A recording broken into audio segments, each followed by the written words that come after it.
This is RTV6 News at Noon, working for you. And thank you for joining us here. I'm Lauren Casey. It is a Storm Team 6 alert day, and that means we want to get straight over to Todd Clausen so that you have what you need for this afternoon. Todd, what can we expect out there? Yeah, it's pretty quiet right now. There are some showers around the area, Lauren, but it's really later tonight and then into the overnight hours that we're in alert mode. That's the best potential for severe weather. However, there will be some showers off and on here throughout the afternoon hours. In fact, some heavy rainfall just crossing into southwest Indiana, but this is going to be diving down south towards the Evansville area. Shouldn't really impact anybody except for the Bloomington area, maybe towards Bloomfield with a few very light rain showers. Then off to the west, there's more in the way of rain. So this was a big cluster of storms. If you joined us on Good Morning Indiana, moving out of Iowa, and it's weakening now as it makes its way towards central Indiana, and it's kind of diving to the south. But we are expecting another round of clusters of storms to make its way into our area later, and that's what we're concerned about. So again, a stray shower or two is possible here throughout the afternoon and into the early evening hours. But look at this. Once we get to 9 o'clock tonight, a line of storms starts to make its way into the area. Very important to be weather aware once you go to sleep. Just know that there will be the potential for some severe storms rolling through here. Damaging wind will be the main threat, as well as a little bit of hail and locally heavy rainfall. That's why the Storm Prediction Center does have us under the slight risk. We'll talk much more about these storms for you, Lauren, coming up in just a few minutes. Todd, thank you so much. Well, for the second time rather in a week, a group of people vandalized this Carmel Youth Sports Organization. Working for you, RTV6's own Graham Hunter has these surveillance pictures of the vandals. Plus, he talked to the president of the Carmel Dads Club and found out that these vandals did thousands of dollars in damage. Take a close look and see if you recognize anyone in these surveillance pictures. Maybe somebody might identify one of these people that are involved in these pictures, and we can bring them to justice. Jack Berry is the president of the Carmel Dads Club, a youth sports organization that's getting ready for its fall sports season next week. The Carmel Dads Club's been here since 1959. We have over 12,000 kids that play in our programs. That's who's being hurt by these crimes. It's unfortunate. Over the last couple of weeks, we've had a couple break-ins with some damage done to our facilities and then some product taken from our concession stands. The vandals spray-painted graffiti on pavement and on several buildings, and Beery says it's likely the same group that came back a second time. They went to the same windows to try and break into the buildings and the same places. So, yeah, we think it was the same, probably whoever it was. They've already covered up all of the spray paint. This window was broken out twice. You can see the granite is still chipped from what they did. All told, Beery tells me the damage is well over $3,000. This kind of activity is really uncommon around this area, and some of the neighbors did get hit that night as well. And like I said, we just don't want this type of activity going on in our community. So look again at these pictures. The group is dressed wearing athletic shorts. Most of the people appear to be wearing hoodies, including this guy in a white Champion hoodie with white baseball cap and black sunglasses on. And this person in a red shirt who took his hoodie off at just the right moment for his picture to be taken by the camera. We're just a youth sports organization that tries to provide a bunch of opportunities for kids, and it was just disappointed to see that it happened. Working for you in Carmel, Graham Hunter, RTV6. Graham, thank you. The Carmel Police Department is investigating these crimes against the youth sports organization. If you know who the people are in those pictures, turn them in by calling police. We do have a traffic reminder for you that could save you a lot of grief if you use I-465 on the southeast side. Those complete lane shutdowns we've been warning you about, they're now in effect. We're talking about the stretch between I-65 and I-70. The east and northbound lanes closed on Friday night. They are scheduled to remain closed until August 24th. Well, here's a live look at that area right now from our INDOT traffic camera. We'll show you that in a moment, but you can see crews are doing concrete and bridge work out there today. INDOT says they're doing an entire shutdown rather than those periodic lane closures, and then that allows them to get the work done in 15 days rather than 9 months. INDOT is suggesting several detour routes to help you navigate your way around the shutdowns. And don't forget, we have all of this information for you on the RTV6 app and the IndyChannel.com. Happening tonight, we're going to get an idea of what the city is hoping to focus its dollars on in the coming year. Indianapolis Mayor Joe Hogsett is getting ready to introduce the 2020 city budget. He'll be presenting it to the City Council tonight at its 7 o'clock meeting. The mayor's office says that some of his goals will include critical investments in public safety and infrastructure. RTV6's Hiring Hoosiers is our project connecting you with jobs, skills, and resources. All this month, we're showing you how local schools are preparing students for careers. And one district is giving high school students the opportunity to receive that 2 years of experience, often listed in those entry-level job postings before they even graduate. RTV6's own Alyssa Donovan talked to one student who was able to decide on a career before he even got his high school diploma. Yeah. Isaiah Lacey is setting up a 3D printer workstation at Indiana Creek Middle School.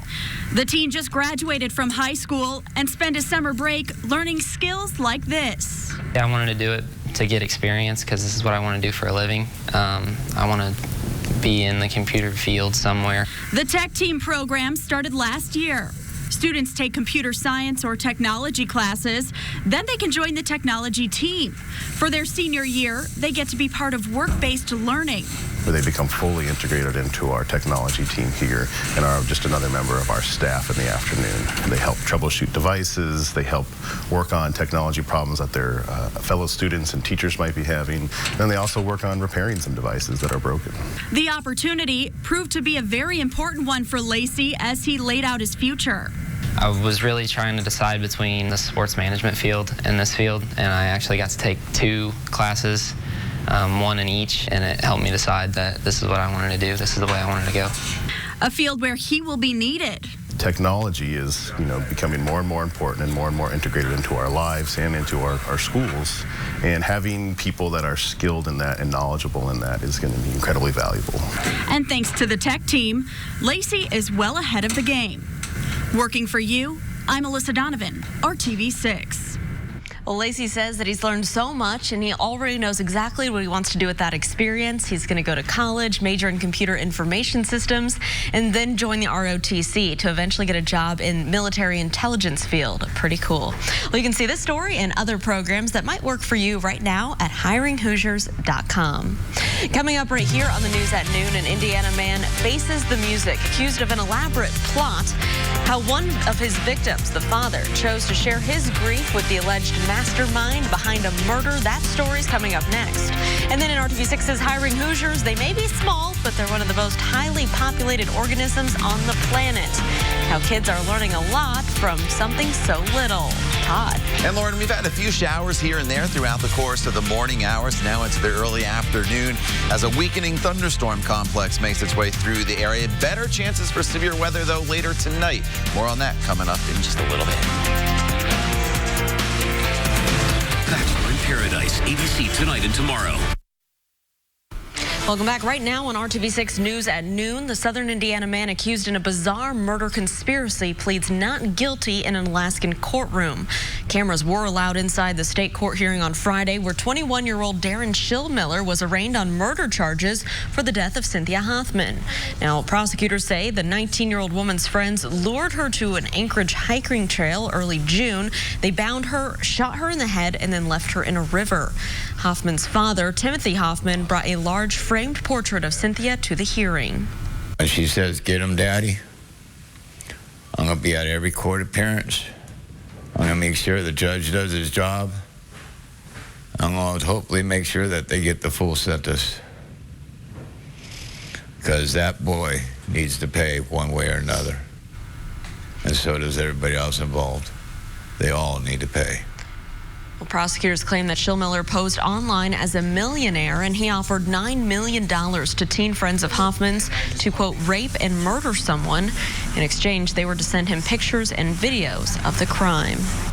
Still ahead, it's basically a lot of people's dream job, but a new scam we spotted is targeting your hopes of working at home.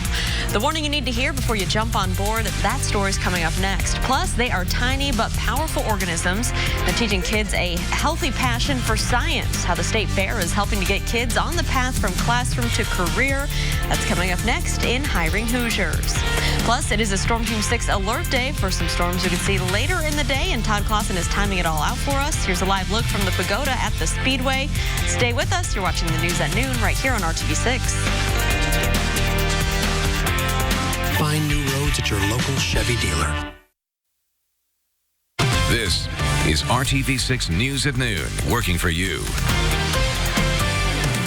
Time now for an RTV6 Consumer Alert. Joining me in studio today is Tim Maniscalco with the Better Business Bureau.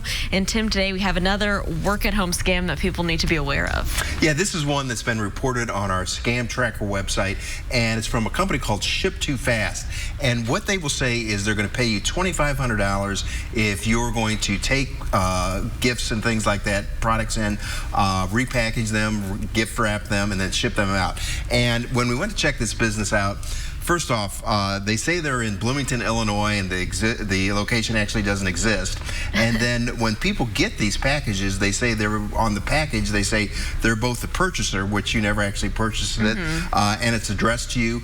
They ask you up front for a lot of personal information. So once again, I think they're trying to do some identity theft here. And then we also think that some of these gifts and some of these products, we don't know where they came from. We don't know if they might be stolen or counterfeit or what have you.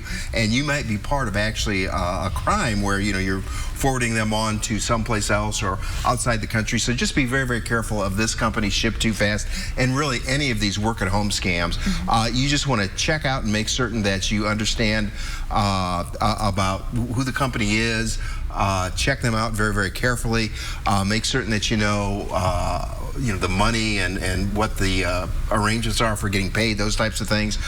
Check out refund policies and cancellation policies, those types of things. Before you do anything like that, check with an attorney, because we found very, very few of these work-at-home schemes that really work out. Just question anytime that you're asked for upfront fees, that type of thing, because these people never got paid.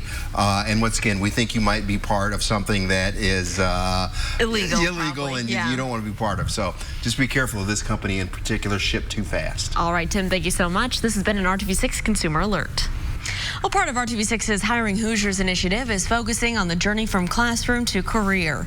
And this week, there's an opportunity for your kids at the Indiana State Fair with an interactive exhibit getting students engaged in the world of science. RTV6's own Aaron Lish got an inside look at what children are learning about right now. Through Purdue Extension, they're getting experience with these tiny but powerful organisms that have a hand in everything we do. In the Mighty Microbes interactive exhibit, kids like Bella Strevel are learning about germs and stuff. Finding out more about microorganisms. That if you don't do stuff, you'll get all sick and stuff. The focus by Purdue Extension is to show kids how microorganisms produce many things like food, pharmaceutical products, and biofuels. All these different things are just teaching youth and kids about the science and technology and engineering and math and the power that we have behind the microbes that we have in our living world. You created an antibiotic by combining a specific type of fungus with sugar. This display leaving parents even impressed. It's quite interesting to show them the way some of the antibodies and the different viruses work and the way brewing works. The hope is to get kids interested in STEM at a young age so they can consider becoming a scientist one day. When they learn about the science and the neat things, the occupations that they could potentially have going forward, it allows them to grow and to think about what opportunities they're going to have for the future. Bella's dad says this very well could be a future career path for her, but this allows her to decide while having fun. This shows them that anything of that nature can be enjoyable, and if it leads it to them, then we're absolutely for it. Working for you, Aaron Lish, RTV6. Aaron, thank you. And if you're heading out to the fair, maybe later today, you'll want to keep the Storm Shield app handy, Todd, because it is a Storm Team 6 alert day, and here's a live look outside right now. But what can we expect as the afternoon goes on? You know, as we go throughout the afternoon, there'll be a few storms in reference to the fair. I think they'll get most of the activities in. It's really after the gates probably close, and more so overnight, that we run the best risk of seeing some severe storms. So it is an alert day, and there'll be a few stray showers moving through, maybe a heavier downpour here throughout the afternoon hours. But again, it's tonight that the storm threat really ramps up with wind and heavy rain, the main threats as a complex of storms starts to make its way into the area. So here's how it kind of breaks down. And you notice through about 10 p.m., it's only about a 10 to 20% chance of an isolated shower. That's why if you do have plans this evening, I wouldn't cancel them at this point, but just know that there will be the chance of a quick shower or two. And then overnight tonight, look how the rain chances really start to ramp up. So here's what's going on right now on Live Storm Team 6 radar. And you see a few spotty showers showers and downpours here off to the east, Newcastle.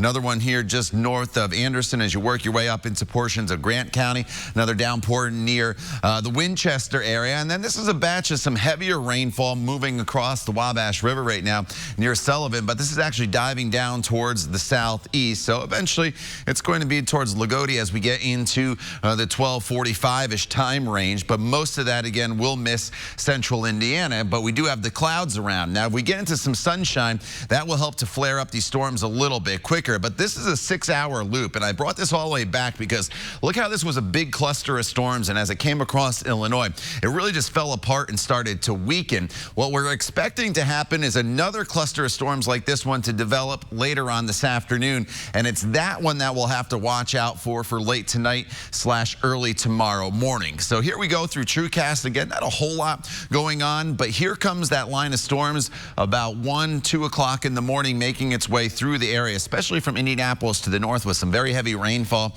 probably some vivid lightning, and also the potential for some gusty winds. But it should be through the area by time we get to the morning commute tomorrow. That's the good news. Here's the slight risk for a portion of central Indiana. Not everybody is going to get into this severe weather threat as we work our way throughout the overnight hours. Winds, by far the biggest threat with some localized flooding. Can't completely rule out the chance of maybe an isolated tornado, but that is not too high on our spectrum. A little better chance of some isolated tornadoes this afternoon across central Illinois. 77, it's mild, it's muggy with the clouds that are around. Temperature's not going to do a whole lot more here throughout the day today, climbing up into the mid-80s for your afternoon highs.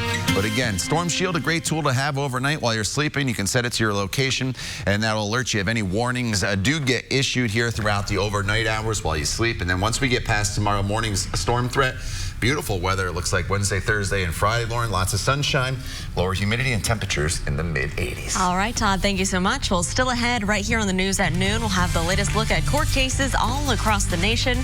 Stay with us. You're watching RTV6.